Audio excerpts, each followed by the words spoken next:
Hey everyone, welcome to an unusual episode of the Mei Lee Show.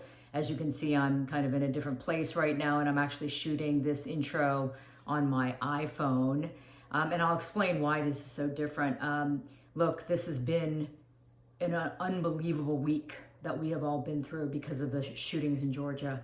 I think we're still in such grief and shock over the horror of what happened, and the fact that this was all because of, at least in my mind and a lot of people's minds who are of the AAPI community, we have been so fearful that something like this was going to happen because of all the racism and the attacks and the assaults that have been happening all year long since COVID began.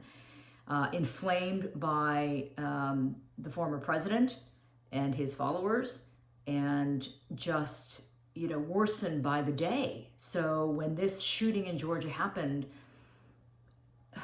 my heart sank, of course. But then I said, oh my God, it happened. And that was my thought. I said to myself, this was going to happen if this hate wasn't going to stop. And now here we are. We've lost the lives of 8 people senselessly. And, authorities are still trying to say that it's too early to call it a hate crime. It's a hate crime. It's a hate crime, and we know it. And we need to keep pressuring authorities to call it what it is. So this is an unusual episode because instead of shooting, just an episode in the way I normally do, I had been filing a lot of different videos, and I also on social media, my reaction, my thoughts throughout the week, and sharing with you all on social media. But then I had been doing some media interviews. I was on some panels discussing this very issue. And so I decided to just compile everything in order. So what I've been doing and what I've been involved with for the last week as sort of like, encapsulating the week's events in terms of the way in which I've been presenting the information, but also sharing my anger and my frustration. And so many of you have responded on social media to those videos that I've been shooting, and saying that you have felt the very same way. So just so for those of you who are watching, you're going to understand it because you'll be able to see the clips. For those of you who are listening via podcast, what you're going to might be a little confused by, so I'm going to explain it right now, is that some of these are videos of me just sharing thoughts on social media. And then I've also threaded in different appearances I made on news programs talking about this issue, and some panel discussions I was on. So you'll hear a few different voices, but hopefully it'll all make sense, or at least you'll get, the general idea of what this is all about. But my heart is broken, and this has got to stop. Okay, so watch and listen to this episode, and then on the back end, I will be back with some final thoughts. So I am completely shocked, horrified, angry about what happened in Atlanta, Georgia, where a 21-year-old guy, Aaron Long, professed lover of guns, walked into 3 different Asian-owned massage parlors and killed 8 people. 8 innocent people he shot dead. And I have to ask the question now, how many more Asian people have to die until people take this seriously?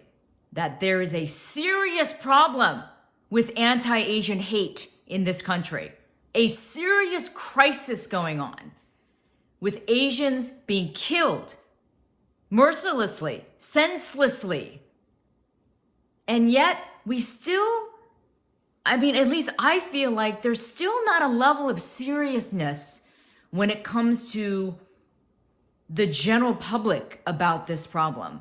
Yes, there's more talk about it. Yes, there's more coverage about it, but there's no action. And I still feel this sense of like, well, it's not that big of a problem. So let me ask you this. What's an Asian life worth? Are 8 dead Asians now worth the life of 1 white person? 3 black people? Sorry to be so frank about this, but I want to understand how many more people are we going to have to see die? Elderly, young people, women now. For this to be taken as a serious crisis that needs to be remedied, where action needs to be taken. I'm at a loss.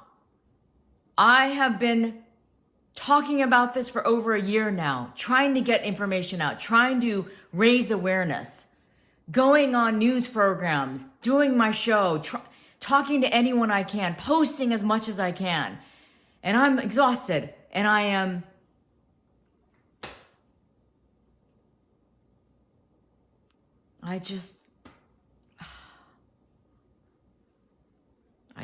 can't.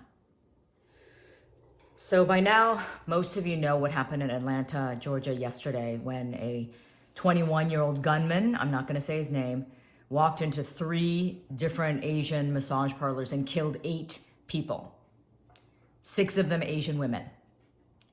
And today, investigators are saying that the perpetrator told them that this was not racially motivated. So they're going on that for now, that this was not racially motivated, that he has some sort of sex addiction and he was trying to cure himself of that by going in and killing all of these people in massage parlors. So they're going with that for the time being. So they're not calling this a hate crime or a race-motivated hate crime. Well, we're all calling bullshit on this, of course, because he clearly was targeting Asian massage parlors. Asian women traditionally are seen as submissive, and there's fetishes of Asian women. We're hypersexualized. So that in itself is a stereotype and racist, and having to do with the sexualization of Asian women. You can't deny that this is race related. And he killed them. So that's driven by hate. So I am seeing so many of us right now posting on social media and spilling out our feelings of fear and hurt and just exhaustion. So I want to say to my Asian sisters, we all have felt this, right? We have all felt the, that feeling of that fetishizing of Asian women. We've been, hit on. We've been, called these names, me love you long time, all that shit, right? We all know what that's about, and that's a real thing. It exists. For those of you who are not Asian, you need to understand this. So for those investigators and the police in Atlanta who are looking into this crime, and don't you dare try to dismiss this as anything else but a hate crime that's race-driven. In my Asian sisters, we have to stay strong. We have to stay strong. We have to show the world that we are not weak. We are not some fantasy. We are not to be hypersexualized. And you guys know me. I'm a badass, and I will kick your ass if you ever treat us this way. This shit has got to stop. I'm so done. I'm so done with this.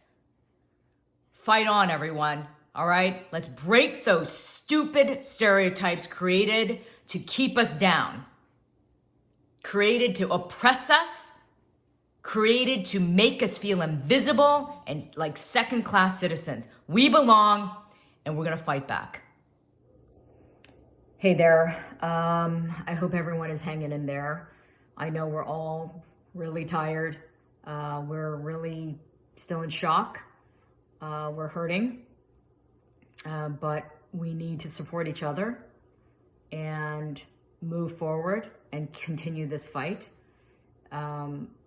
I've been speaking to the media. I have different events, and I'm trying to use any which way I can to inform and really finally try to emphasize the fact that this anti-Asian hate is a crisis. And I suppose the silver lining out of all of this, and I hate to even say it that way, but the silver lining is that now it's finally front and center. Now the media is finally talking about it and putting it at the top of their newscasts and on their front pages. And political leadership is finally addressing this in a serious manner. So at least that now is front and center, that this is truly a crisis that everyone needs to address and everyone needs to pay attention to. You saw the news break. You read the stories coming out of Atlanta. To see and learn about the victims, your reaction, May, was what? Horror, just like everyone else. But as an Asian American who has been talking about this and living in fear and panic for over a year now, I hate to say this, but we saw this coming. We knew something like this was possible and very possible. And what angers me the most, and I think what angers a lot of people in the Asian American community about this, is that it took something like this. Mm-hmm. It took the murders of 8 people, a mass shooting, for people to finally pay attention to this crisis, that there is a real anti-Asian hate crisis in this country. And it's been going on for over a year, but it took 8 people being murdered for people to finally pay attention. And that's what I think is so upsetting to us all. And that's why you are going to find a lot of people in our community sickened, exhausted, fearful, and just, flabbergasted, really. Stop AAPI Hate, May, the nonprofit here in the city that tracks attacks on Asian Americans and Pacific Islanders, has documented 1, a rise over the past year in anti-Asian incidents, and 2, Asian women have disproportionately borne the brunt of abuse. And in Atlanta, 6 of the 8 victims were women. Why are women in the Asian American community being targeted more than men? Well, unfortunately, this goes along with the long-standing stereotype that Asian women are weak, we're submissive, we won't complain, and so therefore we're vulnerable. And so therefore, yes, Stop AAPI Hate found that Asian women were 2.5 times more likely to be assaulted and attacked in hate crimes. And so this in Georgia is case in point. 6 of the 8 victims were Asian women. This perpetrator saw them obviously as less than human, less valued. And this whole idea of the hypersexualization of Asian women, the fetishes that have existed for decades, no thanks to the media and entertainment.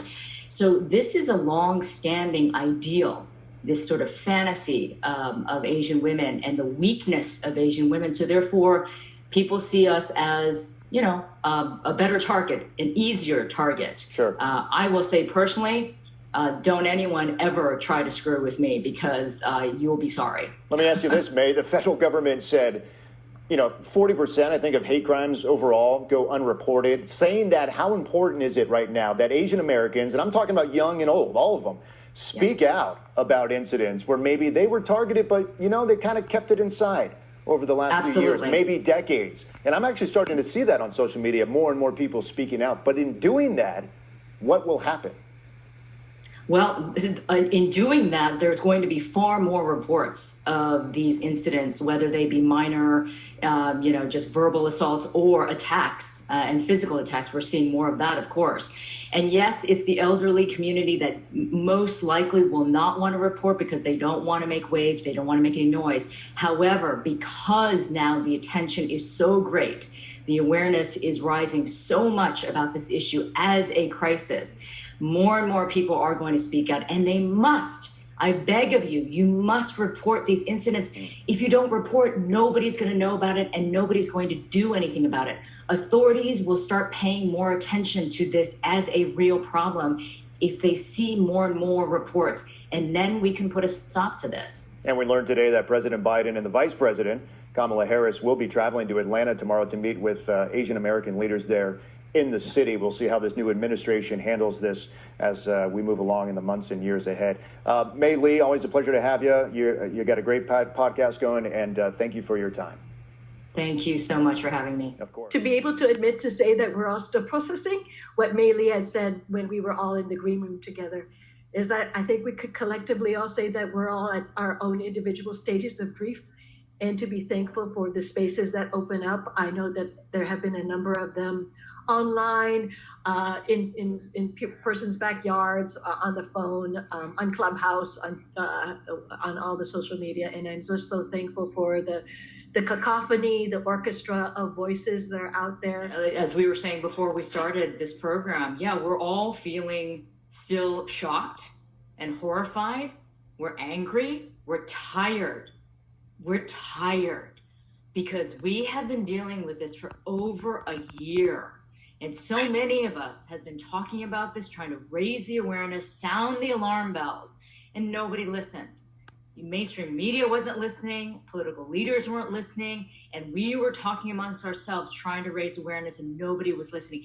And what that did was exaggerated the whole notion that we were invisible, that we didn't matter, that our voices weren't being heard. What I feel, and I've been saying this over and over again, there is a lack of empathy that exists for the Asian American community. And the African American community, we all have empathy because we know the history of slavery. We know the suffering that they've gone through for 4 centuries, right? But Asian American stories and Asian American history has not been told, and these incidents have not been shared amongst the general public. So therefore, people don't have that empathy for our community and our experiences, and that needs to change. Mm-hmm. The sad thing is, though, that the racist actions are still taking place, of course, against Asians. We know this, we see it. But then also the rhetoric continues. Today, Congressman from Texas, Chip Roy, in a judiciary hearing, which was about anti-Asian hate, he started alluding to lynchings, about how to solve crimes, and then he started talking about communist China, and he was mentioning the fact that how do you define hate? You can't just define hate, even though what happened in Georgia, is evil, but, how do you define hate? And then again, he started talking about communist China and how evil they are, and he used a slang that I'd never heard, Chi-Com. He kept on saying Chi-Com, Chi-Com. And so Grace Meng, the congresswoman from New York, pushed back during this hearing. In an emotional rebuttal, she said, rhetoric like that from people like you and the former president is why there's a giant bullseye on the backs of all Asian Americans. It was very powerful. I'm not going to be ashamed of saying I oppose the Chi-Coms. I oppose the Chinese Communist Party. And when we say things like that, and we're talking about that,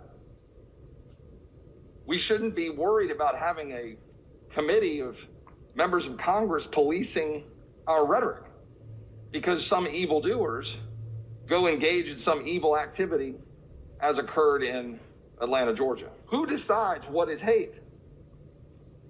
Who decides what is the kind of speech that deserves policing?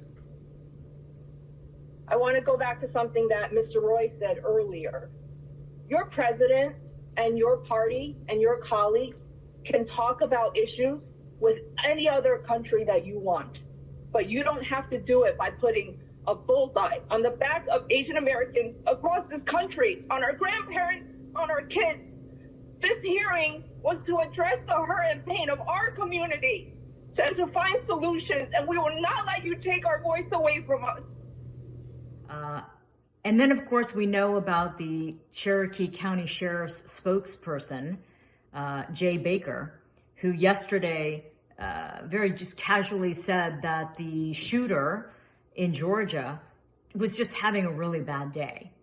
But then, of course, it was discovered that he had promoted racist coronavirus t-shirts on his Facebook last year. So this is a guy in a position where he's supposed to serve and protect the public. And there's a history of racism. So the news today is that they have pulled him off of the job of spokesperson. So he's not doing that for the time being, but that doesn't mean he's been fired or suspended or anything like that. So stay tuned for that, because we are pushing on that. A couple of different organizations have started petitions, including the Mei Lee Show, to either remove him, have him resign, or remove him. But we can't detract from what happened. 8 people were killed, 6 of them Asian women. And we have to remember their lives. We have to remember that they were human beings, that they had full lives, that they were trying to provide for their families. So far we know the identities of 6 of the 8 victims. Dao Yofeng, Delana Ashley Yon Gonzalez, Haeyeon Jung Park, Julie Park, Paul Andre Michaels, Xiao Jie Tan, and then 2 other unnamed victims. So we need to remember them. We need to remember that there are families now who are suffering terrible loss and grief. The one thing that happened also today that gave me such hope that maybe this country is headed in the right direction with the right leadership is that President Biden put out a statement and a proclamation about what happened. And this is what it says. As a mark of respect for the victims of the senseless acts of violence perpetrated on March 16th, 2021 in the Atlanta metropolitan area by authority vested in me as President of the United States by the Constitution and the laws of the United States of America, I hereby order that the flag of the United States shall be flown at half-staff at the White House and upon all public buildings and grounds, at all military posts and naval stations, and on all naval vessels of the federal government in the District of Columbia and throughout the United States and its territories and possessions until sunset, March 22nd, 2021. I also direct that the flag shall be flown at half-staff for the same length of time at all United States embassies, legations, consular offices, and other facilities abroad, including all military facilities and naval vessels and stations. And it's signed Joe Biden. That is empathetic leadership in action. We have had a lack of that for so long that it comes as a shock when we see something like this. And it makes us cry. And I had people write to me when I posted this saying that they cried because they finally felt that they were being seen, that they finally felt that they weren't invisible. Words matter. Actions matter. So thank you, President Biden, for what you did. It means the world to us that we are seen and heard and being treated as if we belong, because we do. All right, so let's do this together, everyone. And please stay safe out there, all right? So hopefully you got an idea through that compilation of clips and of some of the social media posts I had put on and some of the things that I had been involved with all week, that, we have to use our voices in any way we can. We have to now truly speak up and sustain that. People need to finally listen. They need to hear us. They need to see us. And they need to respect us. They need to realize that we are a community with power and that we will no longer take no for an answer or silence as an answer or be dismissed as an answer, be disrespected as Asians, as Asian women. We are going to control our narrative. We will take control of our narrative. And that is something I want you all to understand and embrace. one step at a time. I'm not asking all of you to be activists and, take huge risks, but we all need to come together collectively to make that change for the better and permanently. We cannot allow this to go unanswered. We cannot allow this to slowly fade into the darkness. We now know that the media, politicians, organizations, corporations are finally waking up to this. So we need to seize this and move forward for change forever. Let me just leave you with two things. I want to read the full names of all of those lives we lost, because I think it's important that we always remember them and say their names. Soon-Jung Park, she was 74. Hyun-Jung Grant, 51. Sonja Kim, 69. Young-Ae Yu, 63. Delana Ashley Yon, 33. Paul Andre Michaels, 54. Xiao Jie Tan, 49. And Dao Yufeng, 44. You will not be forgotten. And finally, I did post something today just to recognize the support that our community is finally getting from all communities. The rallies that are taking place across the country are phenomenal to see, because you see people from all walks of life, all colors, all ethnicities coming together to support the AAPI community. So I wrote this and posted on social media. I said, I want to thank those of you who have reached out knowing how painful this past week has been for the AAPI community. My hope now is that the deep pain that Asians have had to swallow for months, years, decades, centuries will finally be recognized. We want to be heard, seen, and respected. We belong, and we will fight for that right now and forever. Okay. Thanks for watching and listening, everyone. Take care, stay safe, and keep the fight going.